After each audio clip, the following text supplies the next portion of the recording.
వాకింగ్కి వెళ్ళి చేసిన పని ఇదనమాట. చెట్ల దగ్గర వెళ్ళి ఈ కాయలు ఏరుకుని వచ్చామండి. ఈ BHLలో ఎక్కడ పడితే అక్కడే మామిడి చెట్లు అండి.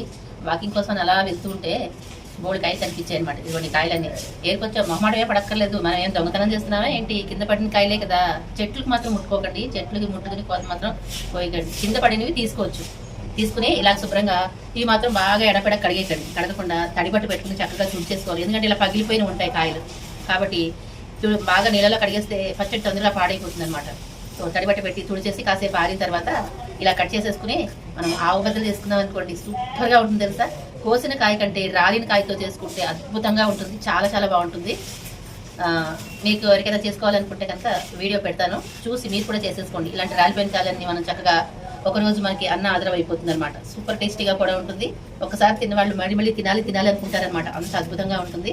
మేమైతే ఇలాగే చేస్తామండి. మొహమాట పడం, శుభ్రంగా చక్కగా వాకింగ్కి వెళ్ళేది ఎందుకోసం అనుకుంటున్నారు? ఇలాంటి దొరుకుతాయనే అసలు విషయం మీకు చెప్పేశాను చూసారా. సీక్రెట్ ఎవరికి చెప్పకండి. ఇప్పుడు ఇవన్నీ కట్ చేసి నేను మెంతి ఆవు బద్దలు వేస్తాను అనమాట. సూపర్ టేస్టీగా ఉంటాయి. ఈ పక్కనంతా కట్ చేసేసుకుని ముక్కల కింద కట్ చేసేసుకోవాలన్నమాట.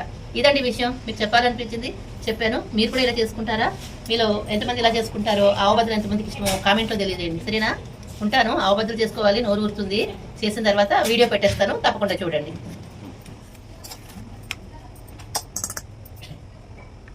ఆవు బద్దలు రెడీ. వీడియో చూడండి.